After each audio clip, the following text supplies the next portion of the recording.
Adobe Illustrator. আচ্ছা, আমাদের আজকের টপিকস পাথফাইন্ডার। পাথফাইন্ডার দিয়ে শুরু করবো। পাথফাইন্ডার কি এই পর্যন্ত বলেন।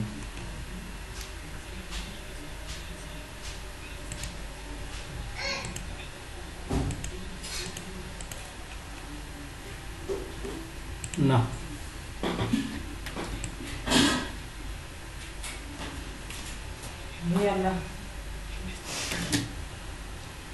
আলাদা আইডি লাগবে না, একই আইডি। আচ্ছা, প্রথমে আসি আমরা একটু অ্যারেঞ্জ আমরা দেখছি ইউনিট। অ্যারেঞ্জটা আমরা আগেই দেখে ফেলছি কিভাবে লেয়ার উপরে নিচে নিতে হয়। তো এখানে পাথফাইন্ডারটা পাবো আমরা উইন্ডো থেকে যে পাথফাইন্ডারে এসে এখানে আমরা কয়েকটা জিনিস দেখতে পাবো। পাথফাইন্ডারের দুইটা অপশন, এখানে উপরে হলো শেপ মোড, নিচে হলো পাথফাইন্ডার। উপরে শেপ মোডে এখানে 4টা ভাগ আছে। তো এখানে প্রথমটা হলো ইউনাইট।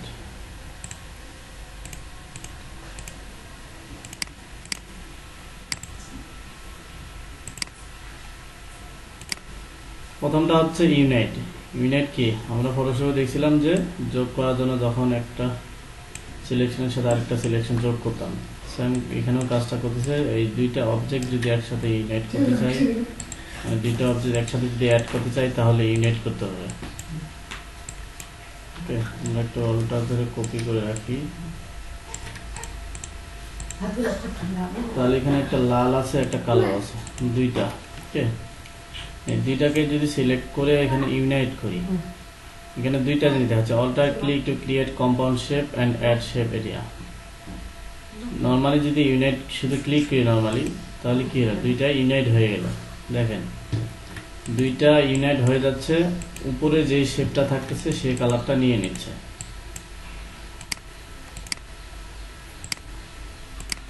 উপরে যে শেপটা থাকতেছে সেই কালারটা নিচ্ছে। তারপর আরেকটা আছে, এইটাই যদি আবার অল্টার ধরে করতাম, অল্টার প্রেস করে ক্লিক করতাম এখানে, তাও কিন্তু নিয়ে নিছে। পার্থক্য হলো এটা এই যে এক্সপ্যান্ড করতে হবে, পরে এক্সপ্যান্ড করলে অ্যাড হবে, না হলে অ্যাড হবে না। দেখেন, এমনি নর্মালি ইউনাইট করলে এমন হচ্ছে, একবারে অ্যাড হয়ে যাচ্ছে। আর যখন আমরা অল্টার প্রেস করে ইউনাইট করতেছি, তখন দুইটা অ্যাড হচ্ছে, কিন্তু এখানে একটা বক্স দেখা যাচ্ছে, মানে বোঝা যাচ্ছে যে এটা অ্যাড করা।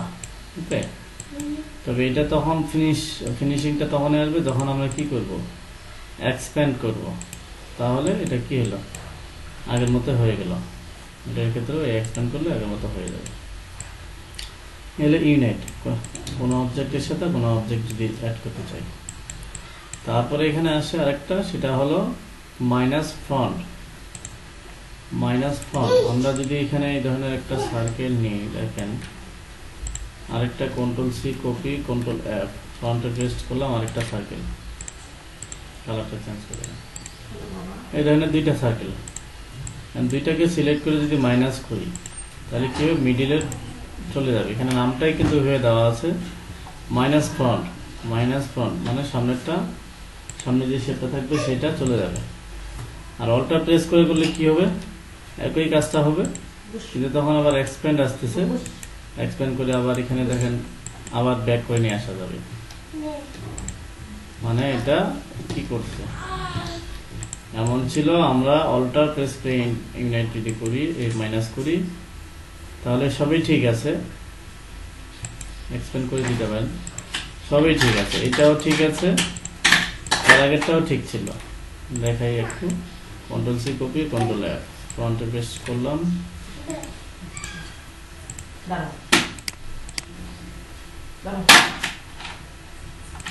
তাহলে দেখেন, একটু বোঝার চেষ্টা করি। আমরা যখনই অল্টার প্রেস করে মাইনাস করতেছি, তখন এই পজিশনে আছে। আর এটা নর্মালি আমরা মাইনাস করলাম, তখন এই পজিশনে আছে। এইটার উপরে যদি রাইট বাটন ক্লিক করেন, এখানেও আছে রিলিজ কম্পাউন্ড পাথ। রিলিজ করলে কি হবে, আবার আগের মতো অবস্থানে চলে আসবে। দেখেন, দুইটা স্টেপে আছে, ওইটার ক্ষেত্রেও একই জিনিসটাই পাচ্ছি, রিলিজ কম্পাউন্ড পাথ।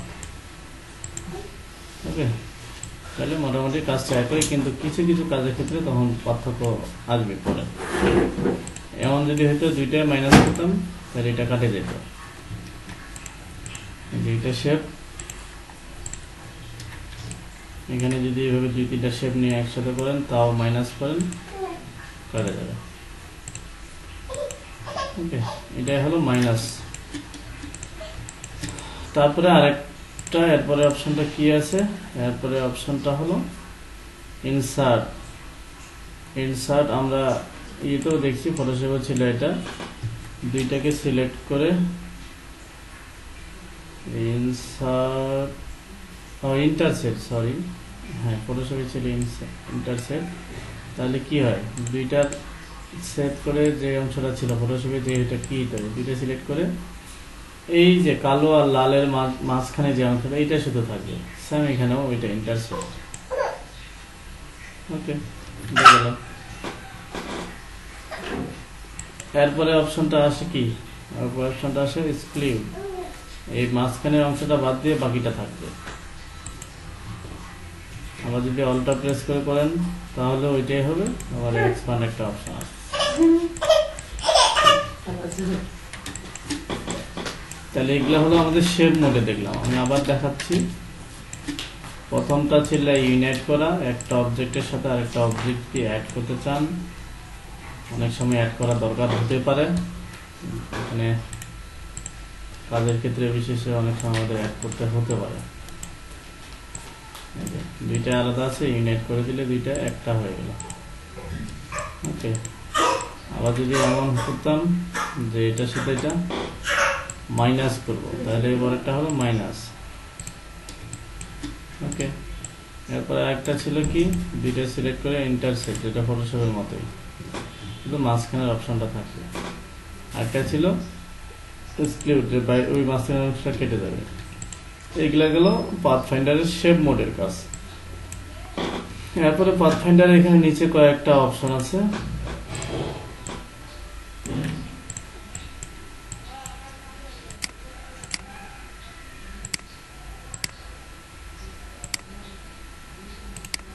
এটা Ctrl+C Ctrl+F কপি করলাম, ফ্রন্টে পেস্ট করলাম, অন্য একটা কালার দিলাম, এমন অবস্থা আছে। প্রথমটা এখানে আছে ডিভাইড। ডিভাইড মানে বোঝা যাচ্ছে যে এখানে আমাদের দুইটা শেপ যতগুলো, এই যে এই দুইটা শেপের মধ্যে ডিভাইড করে দিবে। এখন তো দুইটা আলাদা আছে, দুইটা শেপ যখন একসাথে ডিভাইড করলাম তখন কি হবে, এই পাথফাইন্ডারের একটা জিনিস মাথায় রাখতে হবে, পাথফাইন্ডার ইউজ করলে এটা গ্রুপ হয়ে যায়, যেটা আমরা এখানে পাইতাম অবজেক্ট, যে এক্সপ্যান্ড করলেও যেমন গ্রুপ হইতো মেবি। হ্যাঁ, আচ্ছা, তাহলে আমাদের পাথফাইন্ডার ইউজ করলে গ্রুপ হয়ে যাবে। এটা আমি পাথফাইন্ডার ডিভাইড করছি, গ্রুপ হয়ে গেছে। আনগ্রুপ করি, দেখেন এটা আলাদা, এটাও আলাদা। তাহলে আগের আর এটার মধ্যে কিছুটা পার্থক্য আছে। Ctrl+C কপি, Ctrl+F ফ্রন্টে পেস্ট করলাম।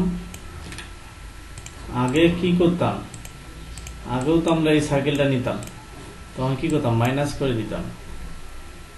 মাইনাস করে দিলে এটা সার্কেলটা চলে গেল। আর ডিভাইডের ক্ষেত্রে কি হচ্ছে, এটা থাকতেছে, এই যে দুইটাকে ডিভাইড করতেছি, ডিভাইড করলাম, আনগ্রুপ করেন, দেখেন এই অংশটা বাদ দেন, প্রত্যেকটা অংশে আছে, অথবা এটাকে আপনি অন্য কালার দিতে পারেন।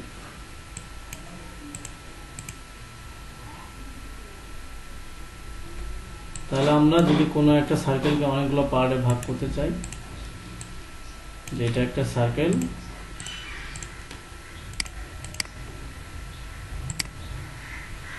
এই সার্কেলটাকে অনেকগুলো পার্টে ভাগ করব, তাহলে প্রথমে একটা লাইন নিয়ে নিতে হবে, একটা লাইন যেটা কালার দিতে হবে, দিলাম।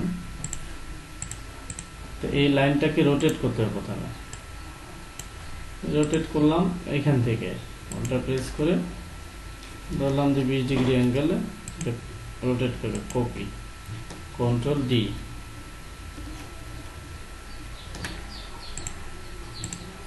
আচ্ছা, সার্কেলটা আমাদের বাইরে চলে গেছে, এটা একটু মিডিলে যদি নিয়ে আসি,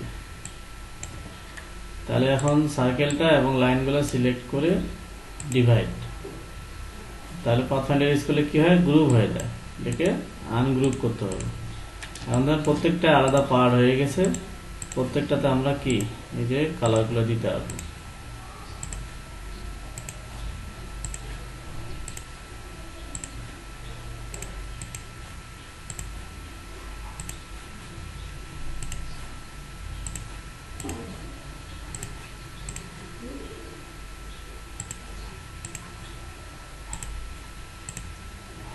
চাইলে কোনো অংশ এদিকে সরাও ফেলতে পারবো।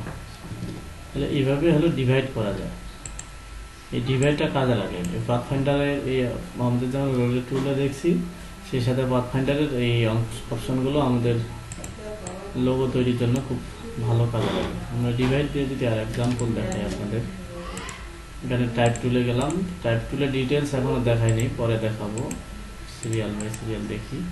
আমরা যখন প্রজেক্টের কাজ শুরু করব তখন টাইপ টুল তার আগে দেখে নেব। অ্যাশ লিখলাম, ফন্ট দিয়ে দিই ইমপ্যাক্ট, ওকে, টিএড আউটলাইন করে নিলাম, মানে এটা শেপ করে নিলাম। Object path, offset path 10 pixel বড় করে নিলাম, ওকে। তাহলে এটা দুইটা একসাথে গ্রুপ হয়ে আছে, যেহেতু পাথফাইন্ড এই অফসেট ইউজ করলাম। আনগ্রুপ করলে এই দুইটা, একটু কালারগুলো পাল্টাই দিই, নিচে একটা উপরে একটা, ওকে। এখন আমরা এইটা এর আগে 10 পিক্সেল বাড়াইছিলাম, এবার 5 পিক্সেল প্রিভিউ 1, মানে এখন 5 পিক্সেল করলাম, ওকে। এটা কালার দিলাম, এটা আবার গ্রুপ হয়ে গেছে, কারণ যেহেতু আবার পাথফাইন্ডার ইউজ করছি, গ্রুপ হয় নাই, আচ্ছা, না হলে আরো ভালো। তাহলে আমরা এখন এখানে এটা ঠিক থাকবে, লালটা, কন্ট্রোল 2 দিলাম লক। তাহলে এই কালোটা আর এই গ্রিনটা দুইটার মধ্যে যদি ডিভাইড করি, তারপরে আনগ্রুপ করি, বাদ দিয়ে দিলাম, দেখেন তাহলে কি হলো, কালোটা শুধু লাইনটা রাখলাম,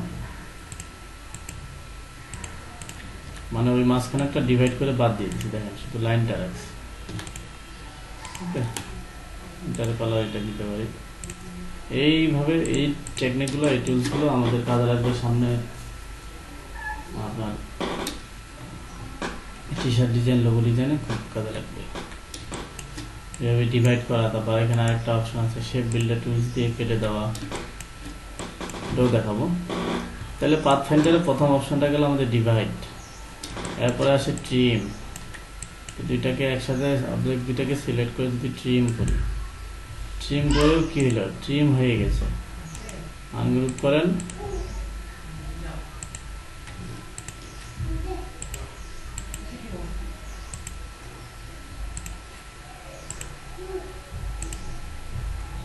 এটাও ভাগ হয়ে গেছে, এটাও ভাগ হয়ে গেছে, প্রত্যেকটা মানে ট্রিম, যতগুলো পার্ট এখানে সিলেকশন করা ছিল প্রত্যেকটা একটার সাথে কি হয়ে গেছে, ট্রিম হয়ে গেছে।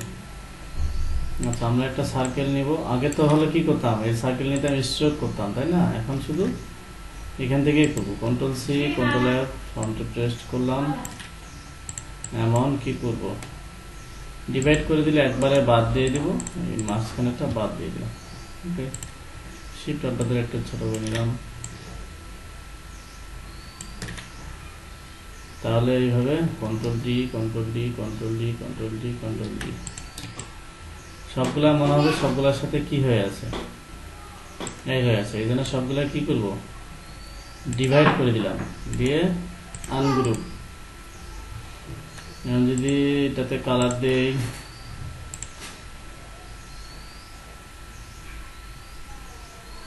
কালার কই, রস কালার নিয়ে আসলাম। তাহলে এখন এইখানে কোনটাতে কালার দিতে হবে, এটা মেবি না, এটা না,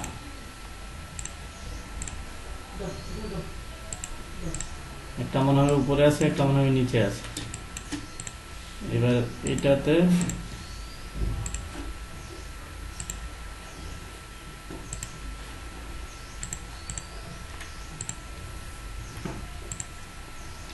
এখানে কোনটা যাবে?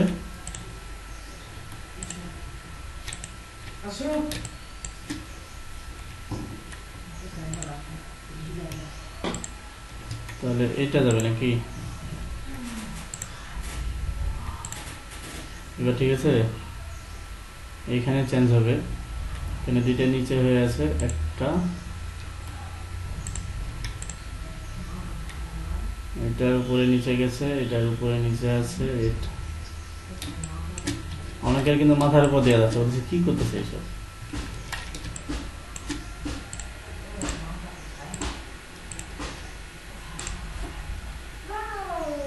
সমস্যা কি, প্র্যাকটিস করবেন না, কোনো সমস্যা নেই।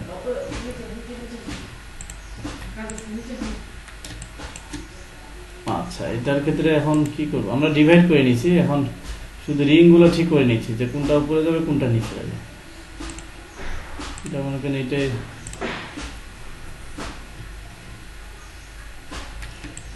এটা উপরে নিচে গেছে। আচ্ছা,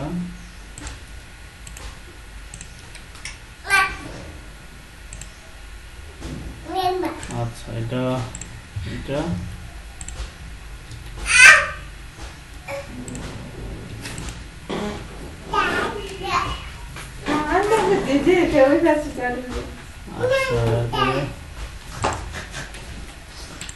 এটাকে আমরা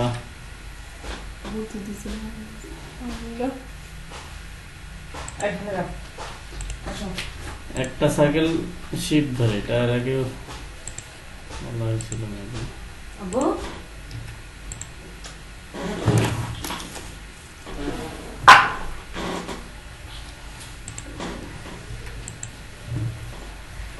তাহলে কালোটা থাক, এগুলো হয়ে গেল। সবগুলো যখন কাজ শেষ হয়ে যাবে সবগুলো সিলেক্ট করে আবার যদি ইউনাইট করেন, ইউনাইট করলে তো গন্ডগোল হয়ে যাবে না। দুইটাই কালো রাখলাম মনে করেন।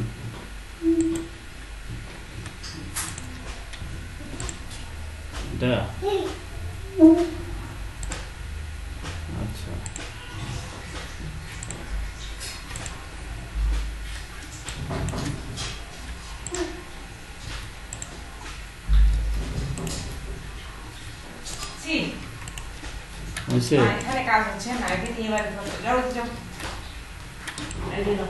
আচ্ছা, সবগুলো যখন হয়ে যাবে তখন সবগুলো সিলেক্ট করে গ্রুপ করে রাখতে হবে। এটা এখন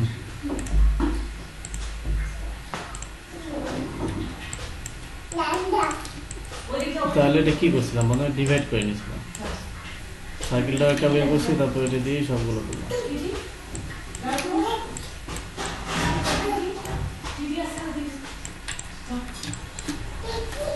ওকে, এটা হলো ডিভাইডের শুধু কাজ গেল। ট্রিম তো কাটাকাটি, এরপরে এগুলো খুব ইজি। তারপরে এগুলো দেখাই দিই বাদ ফেন্ডারে। দুইটাকে সিলেক্ট করে এটা হলো কি মার্জ, মার্জ করলে দুইটা এক হয়ে যাবে। ইউনাইট করলেও কি হইতো, এক হইতো, মার্জ করলেও এক হতো। পার্থক্যটা কোথায় আছে?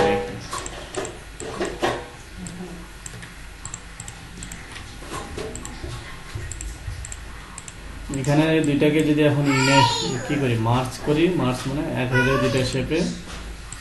আর যদি ইউনাইট করি তখন কি হচ্ছে, মার্জ করলাম, দুইটায় আনগ্রুপ করলে দেখেন আলাদা হয়ে যাচ্ছে।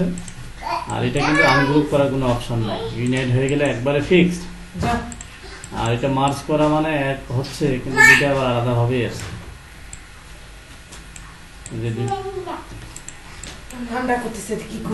মার্জ করলাম, আবার আনগ্রুপ করলে দুইটাকে আলাদা করা যাবে।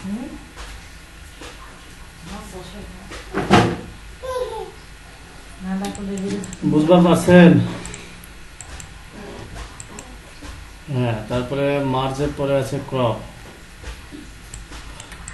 দুইটাকে সিলেক্ট করে দেখেন ক্রপ করে কি হয়। ক্রপ করে ওই যে মাঝখানটা থাকতেছে, আউটলাইন হয়ে গেলে এই যে আউটলাইন, যেটা হলো এমনি কন্ট্রোল ইউ দিলেও হয়, এই ওয়াই দিলেও হয়, এটা আউটলাইনটা শো করতেছে। আবার এরপরে আসে মাইনাস ব্যাক, ওইটারে হলো ব্যাক পার্টটা মাইনাস হলো, মাইনাস।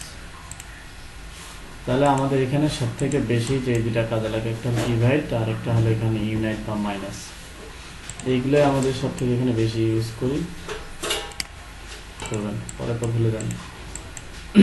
ইউনাইট করেন, মাইনাস করেন, প্রত্যেকটা মানে যতগুলো টুলস দেখানো হলো প্রত্যেকটা দেখেন কোনটা কি কাজ হচ্ছে।